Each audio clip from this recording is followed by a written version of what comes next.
നമസ്കാരം. ഹമീദ് മാമു എന്ന വീഡിയോ ചാനലിലേക്ക് ഏവരെയും ഞാൻ സ്വാഗതം ചെയ്യുന്നു. നിയമപരമായ വിഷയങ്ങളാണ് എൻ്റെ ചാനലിൽ ഉൾക്കൊള്ളിച്ചിരിക്കുന്നത്. ഇന്നത്തെ വിഷയം കേരള നെൽവയൽ തണ്ണീർത്തട സംരക്ഷണ നിയമം 2008 പ്രകാരം ഡാറ്റാ ബാങ്കിൽ നിന്ന് ഒഴിവാക്കിയ തീരുമാനം RDOയ്ക്ക് പുനഃപരിശോധിക്കാനുള്ള അവകാശമുണ്ടോ ഇല്ലയോ എന്നുള്ളതാണ്. ഈ വിഷയത്തിൽ കേരള ഹൈക്കോടതിയുടെ ഒരു നിരീക്ഷണമുണ്ട്, ഒരു ഉത്തരവുണ്ട്. ആ ഉത്തരവ് പരിശോധിക്കുകയാണ് ഞാൻ ഇന്നത്തെ വീഡിയോയിലൂടെ ചെയ്യുന്നത്. അപ്പോൾ സ്ഥിരം ഞാൻ പറയുന്നത് പോലെ തന്നെ ഒരു കാര്യം പറയുകയാണ്. സബ്സ്ക്രൈബ് ചെയ്യാനും അതുപോലെ തന്നെ ബെൽ ബട്ടൺ ക്ലിക്ക് ചെയ്യാനും ലൈക്ക് ചെയ്യാനും ഷെയർ ചെയ്യാനും. ഇങ്ങനെ ഷെയർ ചെയ്ത് കൊടുക്കുമ്പോൾ നിയമപരമായ അറിവ് മറ്റുള്ളവരിലേക്കും പകർന്നു നൽകപ്പെടും. നിങ്ങൾ ലൈക്ക് ചെയ്യുന്നുണ്ട്, സബ്സ്ക്രൈബ് ചെയ്യുന്നുണ്ട്, ഷെയർ ചെയ്യുന്നുണ്ടെങ്കിലും ഞാൻ ഒരിക്കൽ കൂടി ഒന്ന് ഓർമ്മിപ്പിച്ചു എന്നുള്ളത് മാത്രമാണ്. അപ്പോൾ നമുക്ക് വീഡിയോയിൽ പോവാം.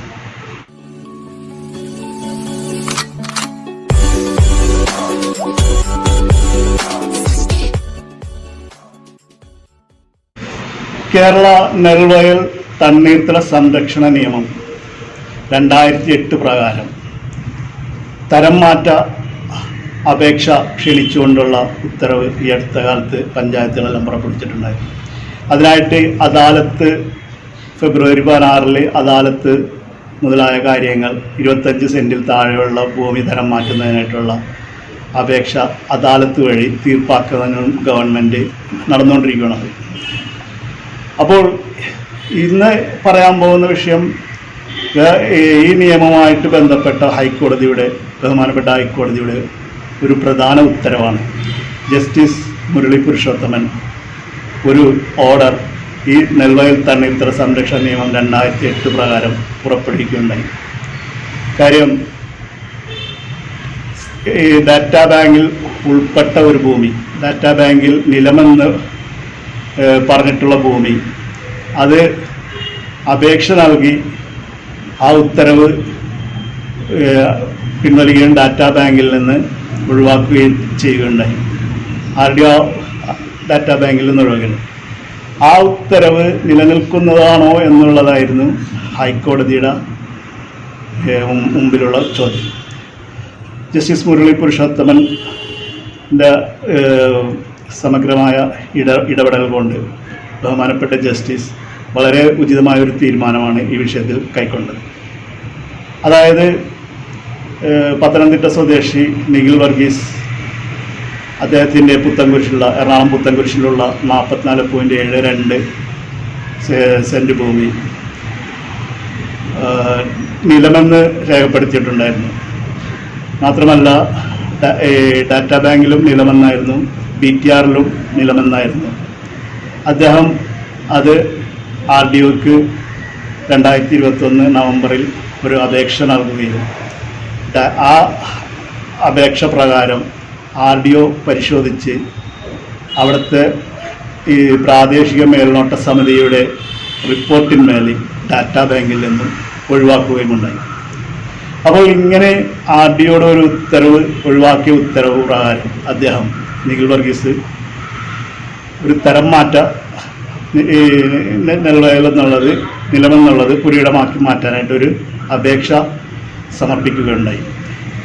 ഈ അപേക്ഷയിൽ വില്ലേജ് ഓഫീസർ അനുകൂല റിപ്പോർട്ട് നൽകിയെങ്കിലും ജൂനിയർ സൂപ്രണ്ട് ഇതൊരു നെൽവയലാണെന്നും ഇത് നികത്തിയിട്ടില്ലെന്നും മാത്രമല്ല 1.5 അടി റോഡിൽ നിന്ന് 1.5 അടി താഴ്ചയിലാണ് ഈ നിലം കിടക്കുന്നതെന്നും ഉള്ള ഒരു റിപ്പോർട്ട് ജൂനിയർ സൂപ്രണ്ട് നൽകി.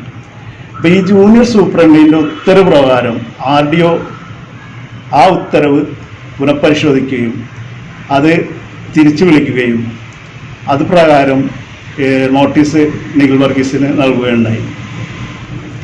അങ്ങനെ പുനഃപരിശോധിച്ച തീരുമാനം ചോദ്യം കൊണ്ട് ആ നോട്ടീസ് ചലഞ്ച് ചെയ്തുകൊണ്ട് ഇദ്ദേഹം ബഹുമാനപ്പെട്ട ഹൈക്കോടതിയെ സമീപിക്കുകയുണ്ടായി. ബഹുമാനപ്പെട്ട ഹൈക്കോടതി ജസ്റ്റിസ് മുരളി പുരുഷോത്തമൻ ഈ അപേക്ഷ ഈ ഹർജി ഫയലിൽ സ്വീകരിച്ചുകൊണ്ട് അദ്ദേഹം ഒരു തീരുമാനം പറയുകയുണ്ടായി. നെൽവയൽ തണ്ണീർത്തട സംരക്ഷണ നിയമം സെക്ഷൻ 5(4) പ്രകാരം RDOയ്ക്ക് പുനഃപരിശോധിക്കാനുള്ള അധികാരം നൽകുന്നില്ല എന്നുള്ളതാണ് സെക്ഷൻ 5(4) പ്രകാരമുള്ളത്. അപ്പോൾ അത് പ്രകാരം ഹർജി RDOയുടെ ഉത്തരവ് നോട്ടീസ് സെറ്റ് അസൈഡ് ചെയ്യുകയും മറ്റേ ഡാറ്റാ ബാങ്കിൽ നിന്ന് ഒഴിവാക്കിയ നടപടി സ്ഥിരീകരിക്കുകയാണ് ഉണ്ടായത്. അതനുസരിച്ച് അദ്ദേഹത്തിന് തരം മാറ്റ അപേക്ഷ നൽകാമെന്നും 2 മാസത്തിനുള്ളിൽ വില്ലേജ് ഓഫീസർ കൊടുത്ത റിപ്പോർട്ടിൻ്റെ അടിസ്ഥാനത്തിൽ അദ്ദേഹത്തിന് ഭൂമി തരം മാറ്റി കൊടുക്കണമെന്ന് പറഞ്ഞുകൊണ്ടാണ് ജസ്റ്റിസ് മുരളി പുരുഷോത്തമൻ്റെ ഈ ഉത്തരവ്. കാര്യം ഇത് പലർക്കും അറിയില്ല. പലയിടത്തും പല താലൂക്കുകളിലും പല പഞ്ചായത്തുകളിലും നടക്കുന്ന ഒരു സംഭവമാണ്. ഡാറ്റാ ബാങ്കിൽ നിന്ന് ഒഴിവാക്കിയ ഭൂമി വീണ്ടും ഒരു പുനഃപരിശോധനയ്ക്ക് വിധേയമാക്കുക എന്നുള്ളത്. അങ്ങനെ ഒരുപാട് പേര് കഷ്ടപ്പെടുന്നുണ്ട്. കാര്യം ഈ നിയമത്തിൻ്റെ ഒരു നൂലാമാല അറിയാൻ പാടില്ലാത്തവർ. ഇദ്ദേഹം അത് ചലഞ്ച് ചെയ്തതുകൊണ്ട് ഇദ്ദേഹത്തിന് അനുകൂലമായിട്ടൊരു ഉത്തരവ് ലഭിക്കുകയുമുണ്ടായി. അപ്പോൾ ഈ സാഹചര്യത്തിൽ പൊതുജനങ്ങൾ ഈ കാര്യത്തിൽ ഒരു ശ്രദ്ധ വെക്കുകയാണെങ്കിൽ ഇത്തരം ഹർജികൾ ഒഴിവാക്കാം. ഈ ഉത്തരവ് കാണിച്ചുകൊണ്ട് RDO സമീപിക്കാവുന്നതാണ്. ഇങ്ങനെയുള്ള പുനഃപരിശോധന ഉത്തരവിന് സെക്ഷൻ 5(4) പ്രകാരം അനുവാദമില്ല എന്നുള്ളത്. അപ്പോൾ ഇത് ഭൂമി തരം മാറ്റവുമായി ബന്ധപ്പെട്ട് ഒരു പ്രധാന ഉത്തരവായിട്ടാണ് എനിക്ക് തോന്നിയത്. കാര്യം പലരും ഇത്തരത്തിൽ കബളിപ്പിക്കപ്പെടുകയോ അറിവില്ലായ്മ കൊണ്ടാണോ RDOമാരുടെ അറിവില്ലായ്മ കൊണ്ടാണോ ഇങ്ങനെ സംഭവിക്കുന്നത്. ഇവിടെ ജൂനിയർ സൂപ്രണ്ട് കൊടുത്ത റിപ്പോർട്ടിൻ്റെ മുകളിലാണ് RDO ആ ഉത്തരവ് പുനഃപരിശോധിക്കാൻ തീരുമാനിച്ചത്. അപ്പോൾ ഈ ജൂനിയർ സൂപ്രണ്ടിൻ്റെ അറിവ് പരിമിതമായതിൻ്റെ പേരിലാണ് ഇങ്ങനെ സംഭവിച്ചത് തന്നെ. അപ്പോൾ ഭൂമി തരം മാറ്റ അപേക്ഷ കൊടുക്കുന്നവർ ഇത്തരം നൂലാമാലകൾ ഉണ്ടോ എന്നുള്ളത് ഒന്ന് ശ്രദ്ധിച്ചാൽ നിങ്ങൾക്ക് ഒരുപാട് കാര്യങ്ങളിൽ നിന്ന് നിയമപരമായിട്ടും ഒരുപാട് കാര്യങ്ങളിൽ നിന്ന് അനുകൂല തീരുമാനം ഉണ്ടാവും. അപ്പോൾ ഇന്നത്തെ എൻ്റെ വീഡിയോ നിങ്ങൾക്ക് ഇഷ്ടമായെന്ന് ഞാൻ വിചാരിക്കുന്നു. മാത്രമല്ല ഇഷ്ടമായാൽ ലൈക്ക് ചെയ്യാനും ഒരിക്കൽ കൂടി ഞാൻ വീണ്ടും പറയുകയാണ് സബ്സ്ക്രൈബ് ചെയ്യാനും അതുപോലെ ബെൽ ബട്ടൺ ക്ലിക്ക് ചെയ്യുകയാണെങ്കിൽ എൻ്റെ വീഡിയോ അപ്പോൾ നിങ്ങൾക്ക് നിങ്ങളുടെ വാച്ച് ടൈം ഇതിൽ വരും, മൊബൈൽ യൂട്യൂബിൽ വരും. അപ്പോൾ ഇങ്ങനെയുള്ള നിയമപരമായ അറിവുകളാണ് ഞാൻ നിങ്ങളുമായിട്ട് പങ്കുവെക്കുന്നത്. പുതിയ ഹൈക്കോടതി തീരുമാനങ്ങൾ, അതുപോലെ തന്നെ കെട്ടിട നിർമ്മാണ നിയമങ്ങൾ, അതുപോലെ തന്നെ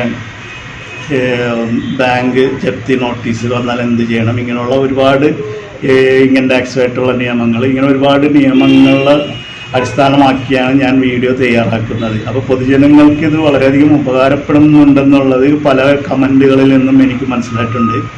അപ്പോൾ പലരും എന്നോട് സംശയം ചോദിക്കാറുണ്ട്. കമൻറ്റുകൾക്ക് ഞാൻ കഴിയുന്ന രീതിയിൽ മറുപടി നൽകാറുണ്ട്. ചില ഈ കമൻറ്റുകളിൽ ചോദ്യം വ്യക്തമല്ല. കാരണം ചിലർ അത് അവിടെ ഇവിടെ തൊടാതെ ചോദ്യങ്ങൾ ചോദിച്ചാൽ എനിക്ക് അതിന് മറുപടി കൊടുക്കാൻ പറ്റില്ല. വ്യക്തമായ ചോദ്യം കിട്ടിയാൽ മാത്രമേ ഞാൻ അതിന് മറുപടി കൊടുക്കുന്നുണ്ട്, അല്ലാത്തവ എനിക്ക് മറുപടി കൊടുക്കാൻ പറ്റില്ല. പിന്നെ ഒരുപാട് കമൻറ്റുകൾ വരുന്നുണ്ട്. ഇതൊന്ന് നിങ്ങളൊന്ന് ശ്രദ്ധ വെക്കുന്നത് എന്തുകൊണ്ടും നല്ലതാണെന്ന് ഞാൻ വിനയത്തിൻ്റെ ഭാഷയിൽ നിങ്ങളോട് അഭ്യർത്ഥിക്കുകയാണ്. അപ്പോൾ ഇന്നത്തെ വീഡിയോ ഇവിടെ പൂർണ്ണമായാണ്. എല്ലാവർക്കും നല്ല ശുഭ